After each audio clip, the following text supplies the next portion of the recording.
getting out of a toxic relationship or environment, living a life with no regrets, or manifesting an amazing romantic relationship, none of this will happen if the key ingredient is missing, and that is self-love.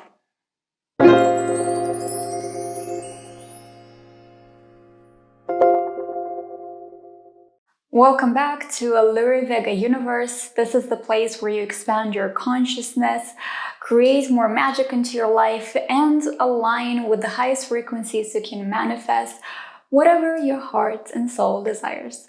Before we start, a very important announcement I have to make. So I decided to switch and do, instead of daily videos, do them on Wednesday, Thursday, and Fridays. This is still my goal, to really get it to be posting every day. However, right now it was really just taking over my life completely, and I could still post every day, but it would turn out into content that's made for number, but not for really being quality and coming from the heart. So I really felt that I'm stamping my videos, and that's not how I want them to be coming here for you guys. So until I learn how to edit faster and better, and I also need time to learn different ways of creating better content, more interesting content, while I'm experimenting with that. And I mean, there is life too, and a lot of things I'm working on. But yes. It's going to be on Wednesday, Thursday, Friday. I'm very excited with the topics that are going to be channeling.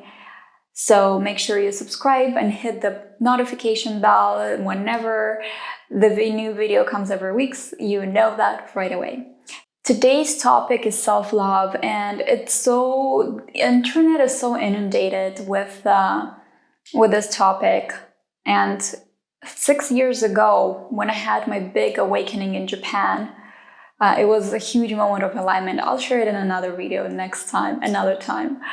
I've really felt the drive to create a YouTube channel and speak about the importance of love and self-love.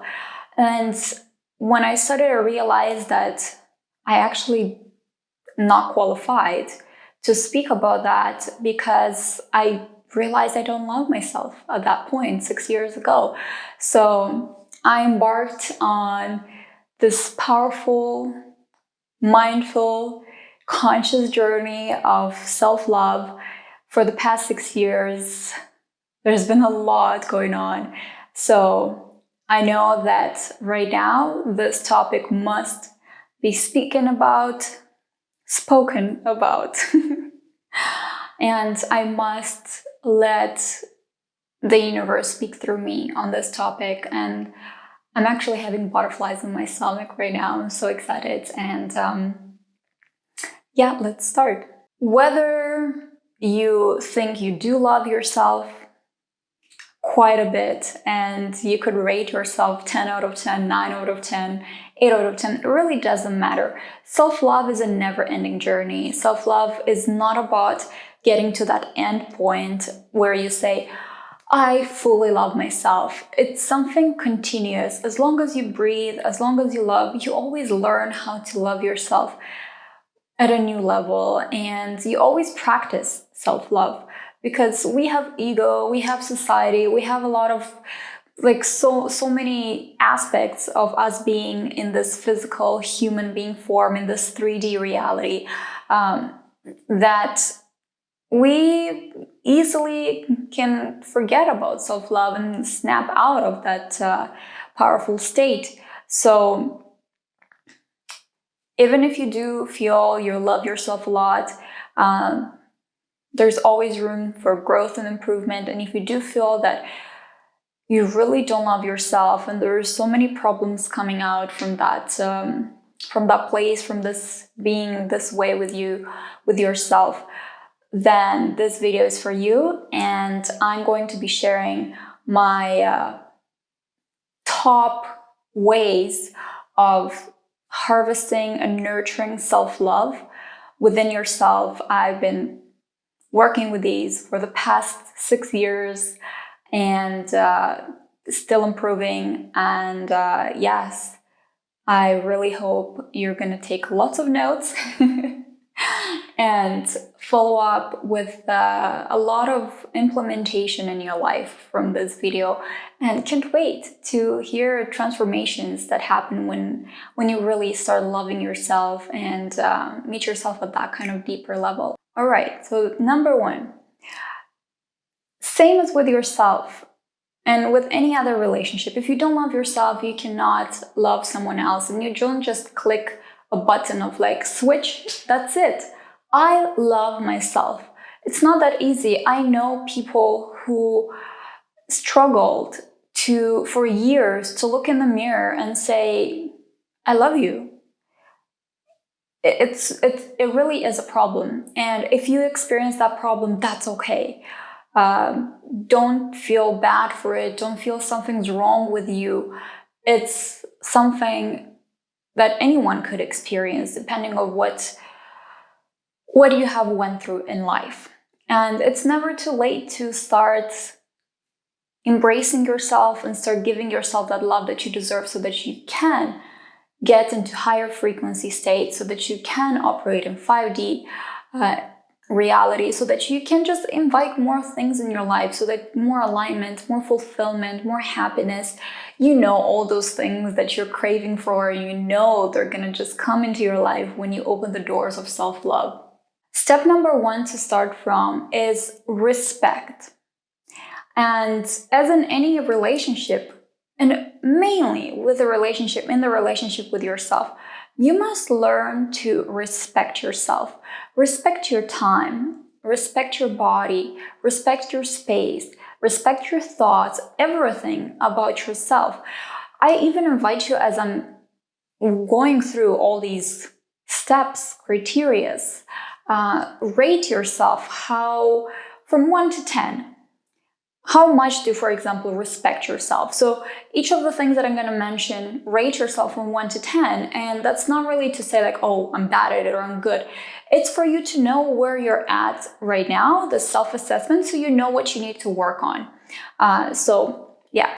And I am going to make separate videos for each of these criterias, going deeper into that. Today, we're going to go through them shortly, just to understand what are the steps, what are the parts that are super necessary when you embark in this journey of self-love, so you can really, really, really start getting results when it comes to self-love. So make sure you click the notification bell and the subscribe button and the notification bell, so that when the videos do come out, you know it. Next one would be, I think this one could even be first, being honest and not lying to yourself. And seriously, you could hide and lie, and we all lie in certain ways, but you could hide and lie from anyone you want. The only person you can never hide from is yourself. And no matter, this is why it's so important to be honest with yourself. Sometimes it is tough, especially at the beginning if you've never practiced it. And it could feel very vulnerable, and it will, if you have never really put an effort to be honest with yourself. It's very vulnerable, and it might feel uncomfortable and maybe even irritating, though it's very rewarding. And once you start being honest with yourself and spotting where is it that you're lying to yourself, where is your BS, really become a pro at spotting your own BS and call yourself out on it. Because not only with self-love, with any growth, anything you work on in your life, if you are believing your own BS, if you lie to yourself, you won't go far. You will be lucky if you even move forward, because when you lie to yourself, the only direction you go is downwards. Sooner or later, you'll realize it. Number 3, acceptance.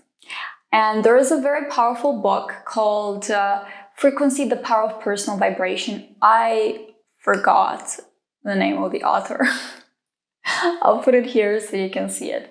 And there is that book actually triggered the huge spiritual awakening that I had in Japan at the end of 2013 or beginning 2014, same thing.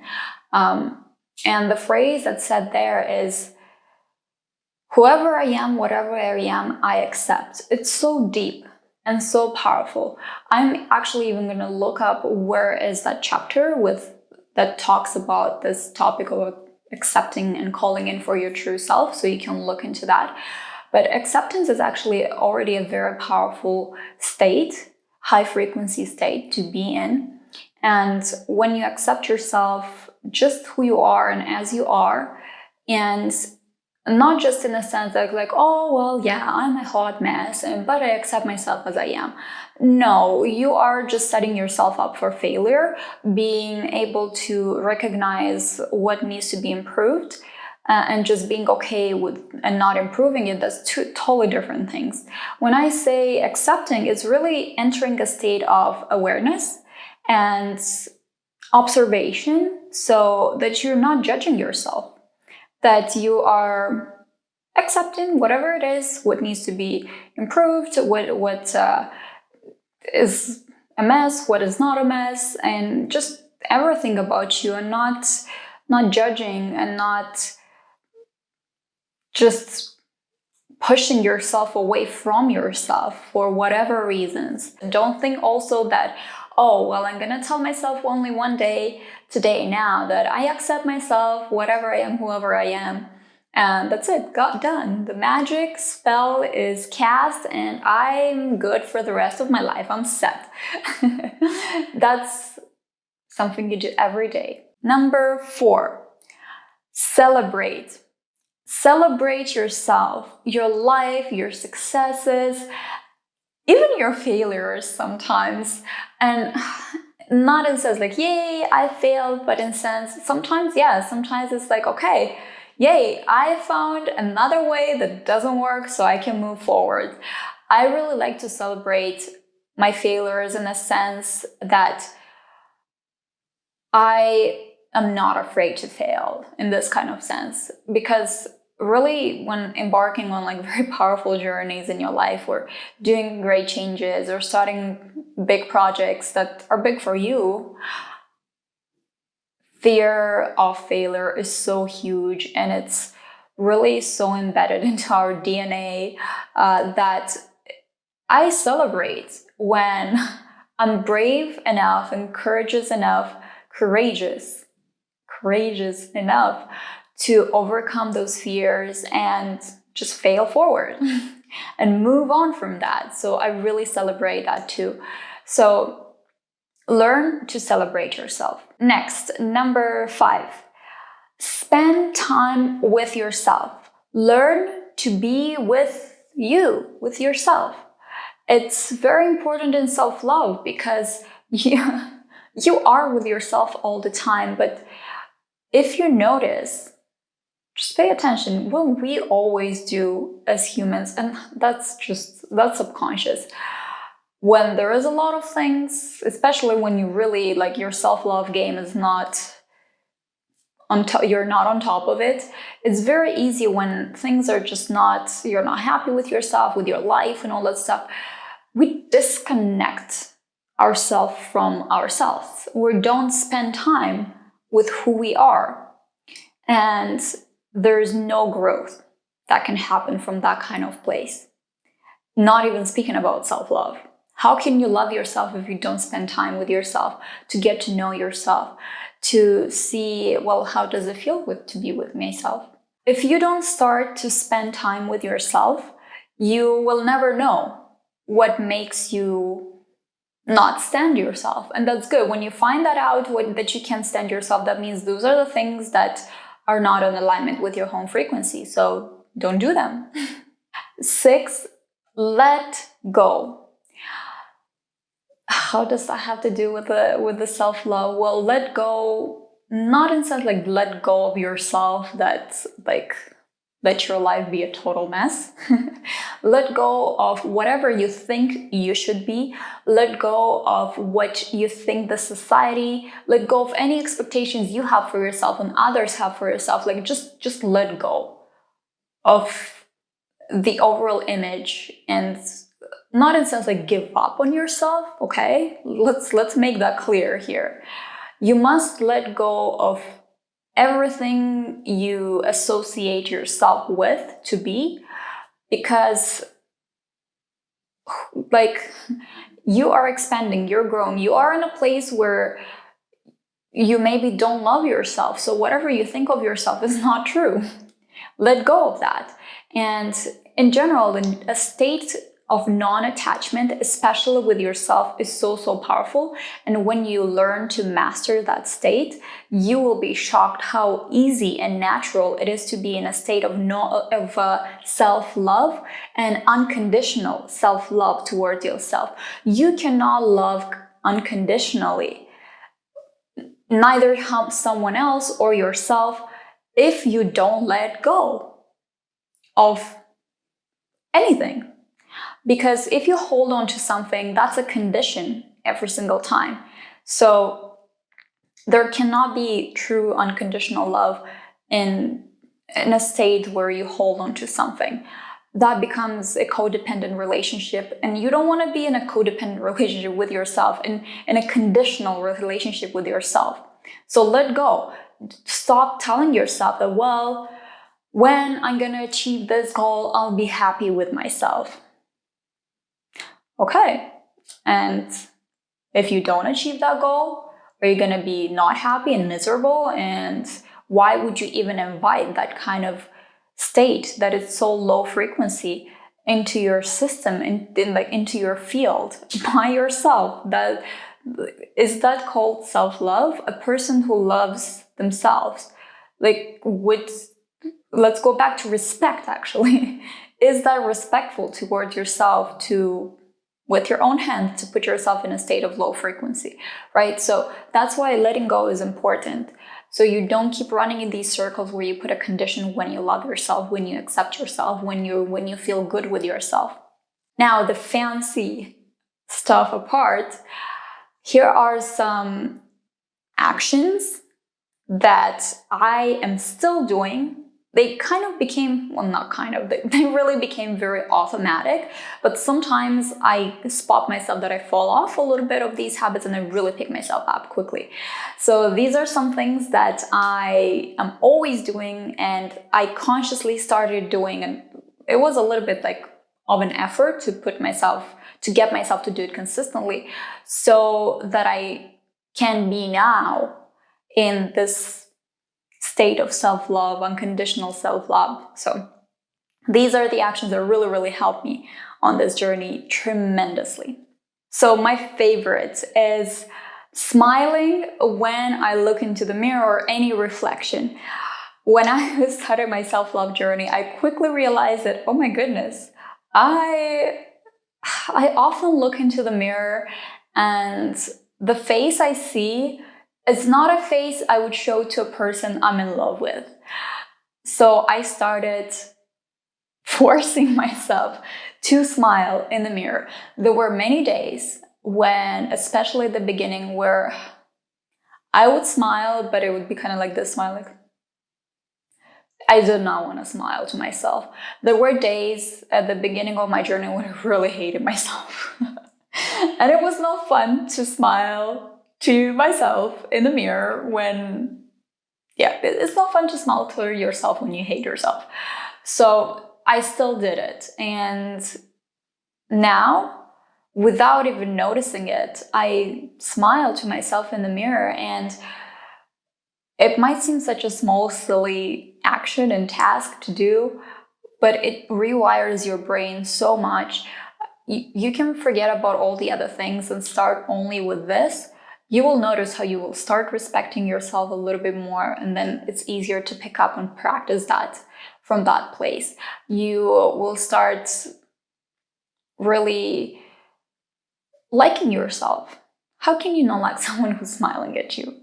And it also kind of goes into the next part with next action is starting to watch your thoughts and not speak negatively to yourself. Don't let yourself down. Why would you tell yourself the negative thoughts? And when you start smiling to yourself in the mirror, you automatically start thinking better thoughts. The self-talk is very important to get under control and start managing it, because that's the voice that you always hear. This is something you can just switch off. You're always with your inner voice. So how do you speak to yourself? This is a very important action you should take daily, and manage it, watch it, shift it. Next one is get to know your body. And I mean exactly what I mean by that. Not only, well, one aspect is really just get naked in front of the mirror. Seriously, how comfortable are you with your body? It doesn't matter what it looks. There are going to be times in your life when you're looking at your best, and there are going to be times when your body's not at its best. It's serving you. It's carrying you through this life. It's your vehicle. When was the last time you looked at it to really see what is it that you got and appreciate it and learn what it is? And when I took this step, I felt very uncomfortable. It actually took me a couple weeks to really be like, okay, I somehow even thought that it's not okay to just get naked in front of the mirror and just look at myself. I felt awkward about it. Seriously, I don't know if anyone else feels awkward right now about this. Write it in the comments. I want to know if there's more people like that, and write it in the comment. I'm gonna write you something back to really encourage you that it's okay. It's your body. Who else is going to face it if not you? And just imagine if you purchase a car or maybe you already have a car, but let's say you either an awesome car or whatever, a car that's taking you through life.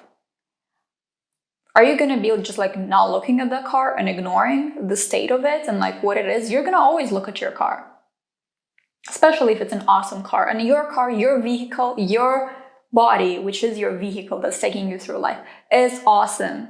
Okay, no matter what anyone says, and no matter what you tell yourself, it is awesome. Maybe it's not in the best shape it could be, it is still awesome. So, face it. And let's go to the next part, self-compassion. Be compassionate to yourself. Do I need to add anything more in here? I feel that this is so self-explanatory.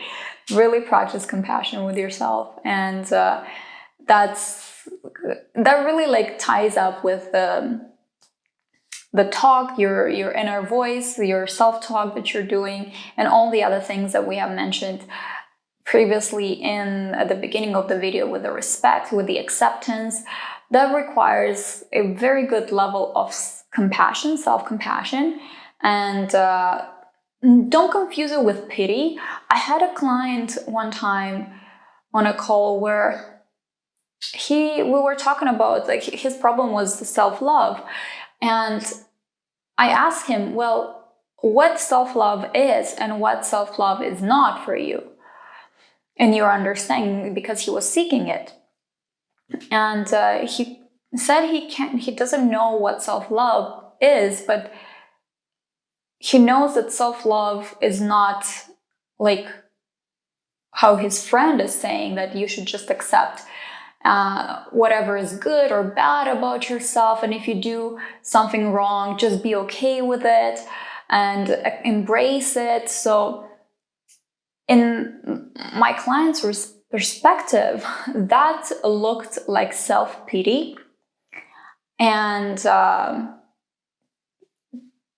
I understand why it looked like that from his perspective. We're not going to go deep into that, but my point is, you could take the same action, the same scenario, and treat it as a self-pity or treat it as self-compassion. So approach it, everything in your life, with compassion about yourself, not pity. Okay? You don't want to pity yourself and be like, oh, poor little me, and fall into the victim mode. You don't want to fall in victim mode. No. What you want to do is be compassionate, accept it. Don't beat yourself up for a mistake or something. Be understanding and empower yourself from that place. It's way easier to empower yourself from a place of compassion rather than a place of tyranny towards yourself and rejection and bullying, self-bullying. Now, the next part is give yourself space. This action is actually pretty powerful. Not only in the sense that give yourself space and like not be with the people all the time and know when to request for your space. It's not just about the other people. Give yourself space with yourself in the sense that give yourself some space to breathe. Like sometimes you do need just a moment to recharge, to just disconnect from everything that's going in your environment right now, whether you're living by yourself or with someone else. Just give yourself the space, get rid of some tasks that, like, say no to some things so that you have space for healing, that you have space for growth, that you have space for getting to know yourself. Okay, and I'm not just talking about the physical space. I'm talking about the moral space, energetic space, time space. That sounds weird, but you know what I mean. Give yourself the space and time for all these things that are so important for you. I am going to go deeper in these self-love practices in other videos. So if you like so far what we're talking right now about, give it a thumbs up and make sure you subscribe and hit the notification bell so when those videos come out you are ready and you know about it. And there's also something you have to be careful about. There's a lot of traps when it comes to self-love and doing all these practices for self-love. So there is going to be probably next video will be definitely, it's very important. I'll make it the next video tomorrow. Not tomorrow. What day is today? Anyway, next video that's on the line is going to be about the traps that come on the journey of self-love, and to make sure you don't fall in those traps and slow down your growth, your transformation, and your journey towards loving and accepting yourself unconditionally. So thank you for watching. Write down in the comments what suggestions you have for the next videos. What would you like me to elaborate more on? If you want me to share more of my personal experiences, ask me what it is. I'm really actually a person that doesn't like to share a lot just out of the blue from my personal experience. I don't mind it, but if I'm not asked, I'm not gonna share. It's very rare. It's very hard for me to open up if I'm not asked about it. So yes, share in the comments below what kind of personal experience about self-love do you want me to share. I would love to do that. And see you in the next video. Take care.